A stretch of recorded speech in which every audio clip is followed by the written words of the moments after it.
ಯಾರು ಕರೆದ್ರು ಹೋಗೋದಿಲ್ಲ, ಎಲ್ಲಿನೂ ಹೋಗೋದು, ಸ್ವಭಾವೇ ಹಂಗ. ಅಂತ ಪೂಜ್ಯರು ಈಗ ಬಹಳ ಹಠ ಹಿಡಿದು ದೊಡ್ಡ ಹಬ್ಬಗಳು ಬರೇಬೇಕಂತ ಕೂತ್ಕೊಳ್ಳೆ ಹಿಂಗೆ ಹಠ ಹಿಡ್ದಾರ್ರಿ. ಏನ್ ಮಾಡ್ಬೇಕು ಅಂದ್ಕೊಳ್ಳೆ ಅದು 5 ದಿವಸದಾಗ ಒಪ್ಪಿಗೆ ಕೊಟ್ಟಾರ, ಒಂದೇ ದಿವಸ ಕೊಟ್ಟಿಲ್ಲ. ನಮಗೆ ಒಂದೇ ದಿವಸ ಒಂದೇ ದಿವಸ ಎಲ್ಲಿ ಹೋಗೋನು ಬಿಟ್ಟಿಲ್ಲ ಅಂದಾಗ ಅವಾಗ ಪೂಜ್ಯರು ಬಂದಾರ. ಅಂತ ಪೂಜ್ಯರ ಆಶೀರ್ವಾದ ನಮಗೆ ಬಹಳಷ್ಟು ಅದ. ಅಂತ ಪೂಜ್ಯರ ಆಶೀರ್ವಾದ ನೀವೆಲ್ಲ ಪಡಿತೀರಿಲ್ಲ, ಬಹಳ ಧನ್ಯವಾದರು. ಅಂದ್ರೆ ಅರ್ಥ ಏನಪ್ಪಾ ಅಂದ್ರೆ, ನಾವು ಯಾಕೆ ಕರೆಸ್ತೇವೆ ಹಿರಿಯ ಪೂಜ್ಯರನ್ನ, ವಿರಕ್ತಿ ಪೂಜ್ಯರನ್ನ, ಪೂಜಾರನ್ನ ಅಂದ್ರೆ ಅವರ ಆಶೀರ್ವಾದ ನಮ್ಮ ಭಕ್ತರ ಮೇಲೆ ಆಯ್ತಪ್ಪ ಅಂದ್ರೆ ನಮ್ಮ ಭಕ್ತರು ಶ್ರೀಮಂತರಕ್ಕರ, ಆಯುರ ಆರೋಗ್ಯ ಆಗ್ತದ, ಅವ್ರಿಗೆ ಭಾಗ್ಯ ಸಿಗ್ತದ, ಒಳ್ಳೇದಾಗ್ತದ. ಅವ್ರು ಒಳ್ಳೇದಾಗಿದ್ರಪ್ಪ ಅಂದ್ರೆ ನಾವು ಆರಾಮಿರ್ತೇವ ಅಂತ ತಿಳ್ಕೊಂಡು ಹೇಳಿ ಇವ್ರಿಗೆ ಎಲ್ಲರಿಗೆ ನಾವು ಕರೆಸ್ತೇವೆ ಪೂಜ್ಯರಿಗೆ.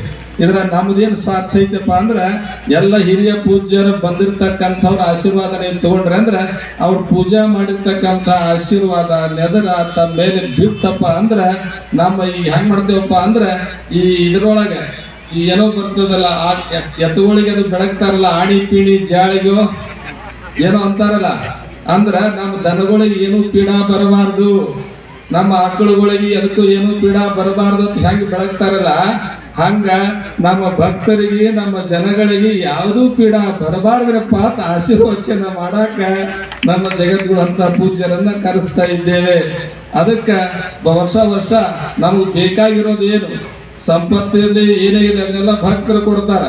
ಸಂಪತ್ತಿನ ಸಲುವಾಗಿ ಅಲ್ಲ, ನಾವು ಕರೆಸ್ತಾ ಇರೋದು ಆಯುರ ಆರೋಗ್ಯ ಭಾಗ್ಯ ಮತ್ತು ಸಕಲ ಸಂಪತ್ತ ಆಶೀರ್ವಾದ ತಾನೇ ಇರ್ತದೆ ತಿಳ್ಕೊಂಡು ಹೇಳಿ ಈಗ ಪೂಜ್ಯರ ಆಶೀರ್ವಚನ ನಡೀತದೆ. ತಾವೆಲ್ಲ ಶಾಂತ ರೀತಿಯಿಂದ ಕೂತು ಕೇಳಬೇಕು.